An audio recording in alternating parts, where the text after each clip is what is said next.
एक गांव में एक छोटा सा बच्चा था। उनके पिताजी थे लेकिन माताजी की मृत्यु हो चुकी थी। पिता सारा दिन काम करके उस बच्चे का पालन पोषण किया। वह सुख दुख अपने बेटे को देता जो उसकी माँ दे सकती थी। उस पिता ने कभी भगवान से कुछ नहीं मांगा, सिर्फ इतनी ही मांगा कि बेटे हमेशा खुश रहे। दिन बीतते गए, बेटा पढ़ लिख कर बड़े हुए और वह शहर में नौकरी करने लगा। कुछ दिन के बाद वो अपने पिताजी से मिलने घर आया और अपने पिताजी से कहता है, पिताजी मुझे कुछ पैसे की ज़रूरत है। मैं चाहता हूँ कि शहर में ही ज़मीन खरीदकर अपना घर बना लूँ। पिताजी इस बात को सुनकर बहुत खुश होता है, सोचता है कि मेरा बेटा है, एक ना एक दिन जरूर नाम करेगा। जिंदगी भर की कमाई हुई पूंजी और ज़मीन बेचकर अपने बेटे को दे देता है। बेटा शहर चला जाता है और उन पैसे से अपना घर बना लेता है।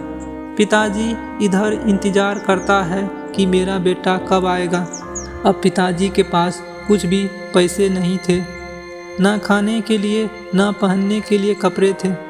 वह मजदूरी करके अपना पेट पालने लगा। उनके पास अब कोई नहीं जाता था क्योंकि उनके पास ना तो रुपया था और ना ही रहने के लिए ज़मीन। कुछ दिन के बाद बेटा फिर घर लौट कर आया और अपने पिताजी से कहता है, पिताजी अब आप दादाजी बनने वाले हैं।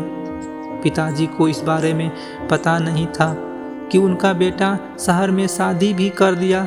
पिताजी बात को सुनकर खुश हुआ और बेटे से कहता है, बहू और पोते से कब मिलवाएगा। बेटा कहता है, बस पापा थोड़े दिन और।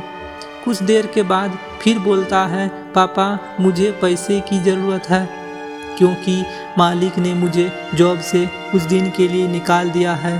पिताजी के पास अब ना तो रुपया है और ना ही ज़मीन, लेकिन फिर भी कहता है, अच्छा बेटा रुको, मैं अभी आया पैसे का बंदोबस्त करके। पिताजी एक महाजन के पास जाता है और उच्च ब्याज दर से पैसे लाकर बेटे को दे देता है। पैसा लेकर बेटा शहर चला जाता है। 2 वर्ष गुजर जाते हैं। पिताजी सोचता रहता है, मैं अब दादा बन गया, मेरा बेटा घर पोते को लेकर कब आएगा। फिर अपने मन सोचने लगता है, समय नहीं मिलता होगा वरना मेरा बेटा पोते को लेकर जरूर आता। एक रोज़ महाजन 2-4 आदमियों को लेकर उनके पास आता है और कहता है, पूरे 2 वर्ष हो गए, आज तो पैसा लेकर ही जाऊंगा। पिताजी रोकर कहता है, मेरे पास अब पैसे नहीं है, मेरा बेटा शहर से आएगा तो तुम्हारा सारा पैसा दे देगा। लेकिन महाजन नहीं माना क्योंकि अधिक समय के कारण ब्याज बहुत अधिक हो गया था। महाजन के नहीं मानने पर पिताजी ने कहा, रुको, मैं तुम्हारे लिए पैसे का बंदोबस्त करता हूँ। और वहाँ के नज़दीक अस्पताल में चले जाते हैं।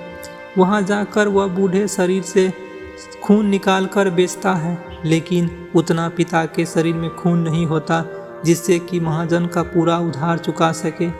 तब वह अपने एक किडनी भी बेच देता है और महाजन का सारा उधार चुकता कर देता है। कुछ दिन के बाद पिता की स्थिति खराब हो जाती है। वह उस आशा में जी रहा होता है कि मेरा बेटा एक दिन आएगा जरूर।